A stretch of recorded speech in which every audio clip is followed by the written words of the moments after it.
Women and children murdered by their neighbours, shot, throats slashed, and all by men from villages just a few fields away. Tonight, Channel 4 News has the first report from inside the Syrian town of Houla, where more than 100 people were killed on Friday, nearly half of them children, and first-hand testimony of the sectarian nature of this civil conflict, with Sunni villagers telling us they were attacked by pro-government Shia and Alawite militia. The Syrian government denies this, saying the massacre was the work of terrorists. Our chief correspondent, Alex Thomson, travelled with UN monitors from Homs to Houla.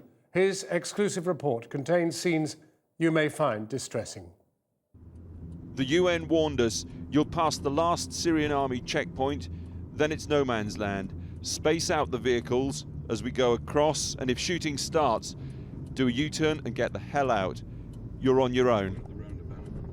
It is a chilling, mile-long straight drive through the broken, empty buildings.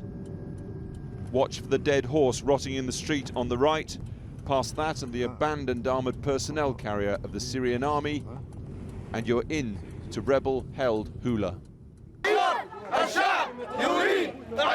We'll cut Assad's throat, they chant.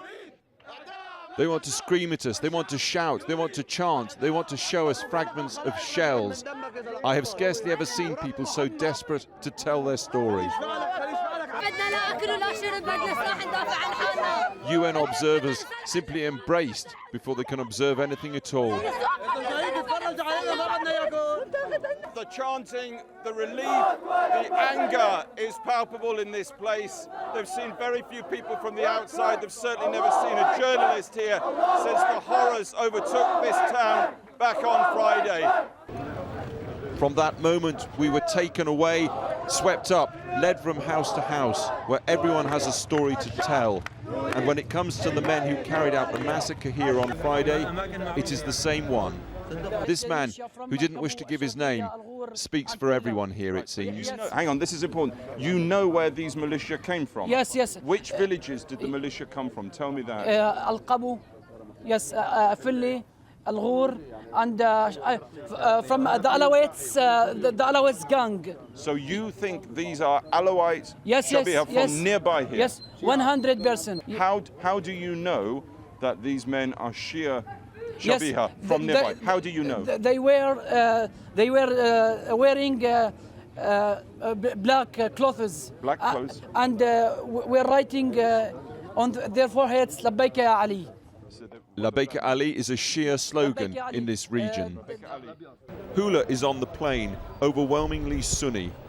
The killers, they say, came down from the hills to the west, where the villages are Shia and Alawite.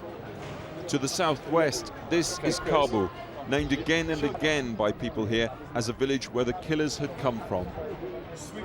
So too Houla to the northwest, again named by different people at different times and different locations as being a place where the killers live. Time and again they showed us their videos of the massacre aftermath.